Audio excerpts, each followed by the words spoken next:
l'accaparement des terres agricoles entraîne la concentration d'une ressource essentielle dans les mains de quelques-uns, au détriment des paysans privés de terre, des jeunes agriculteurs, mais aussi de l'ensemble de nos concitoyens, tant cette question est liée à une alimentation saine et de qualité.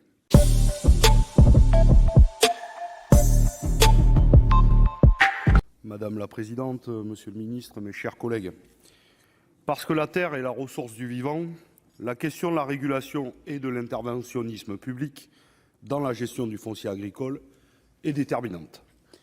La question foncière est au cœur du renouvellement générationnel en agriculture, alors que 37% des paysans vont quitter leurs terres dans la décennie qui vient.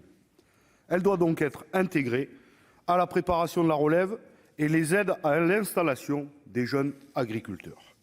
La question foncière est au cœur des problématiques environnementales et de préservation de la qualité des sols et de l'eau. Elle est au cœur d'un modèle d'agriculture à taille humaine, de proximité, que nous souhaitons préserver et développer. Ce n'est pas un hasard si cette question complexe a fait l'objet de nombreux rapports ces dernières années et devient peu à peu une question citoyenne. Au-delà de la question de l'artificialisation, c'est aujourd'hui la concentration foncière qui est en jeu du fait de la fragilisation des outils de contrôle de la propriété et de l'usage des espaces agricoles. En effet, la question foncière n'est plus essentiellement l'affaire des agriculteurs. Elle devient celle d'investisseurs capitalistes et de spéculateurs financiers qui ont des stratégies de maîtrise du foncier agricole totalement étrangères aux objectifs de la politique foncière mise en place au milieu du XXe siècle. Cette proposition de loi, on pourra parler des kolkhozes, si c'est ça qui vous... Moi, je n'y ai jamais été un grand partisan, mais je veux bien avoir un grand débat avec vous sur cette question-là, comme sur tant d'autres. Cette proposition de loi soulève donc une question essentielle. Comment répondre à l'essor d'une agriculture de firme et d'une financiarisation des terres au détriment du modèle agricole ? Car l'accaparement des terres agricoles entraîne la concentration d'une ressource essentielle dans les mains de quelques-uns, au détriment des paysans privés de terre, des jeunes agriculteurs, mais aussi de l'ensemble de nos concitoyens, tant cette question est liée à une alimentation saine et de qualité.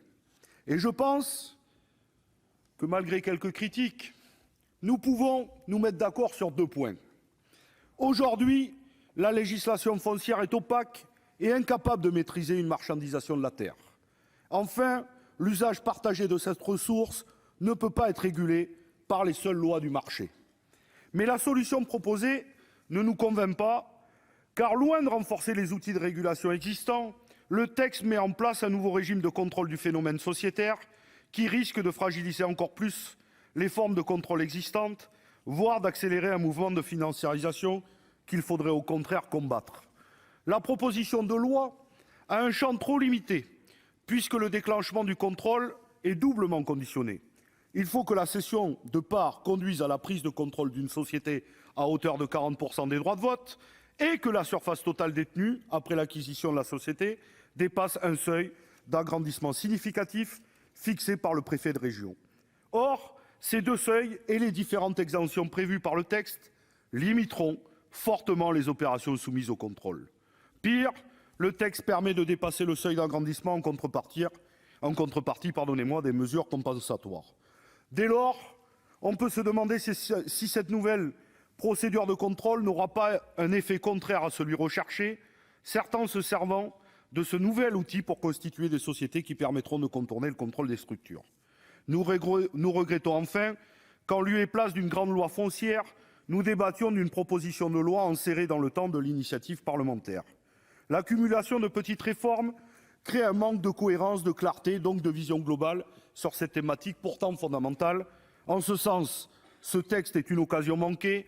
Il ne répondra malheureusement pas aux objectifs de relocalisation alimentaire, de protection de l'environnement, de défense des droits de la terre et à l'installation. La terre n'est pas un bien commun comme les autres et il faudra beaucoup plus d'ambition pour la préserver et la sortir du phénomène de financiarisation qui nuit à la souveraineté alimentaire et à la biodiversité. Je vous remercie.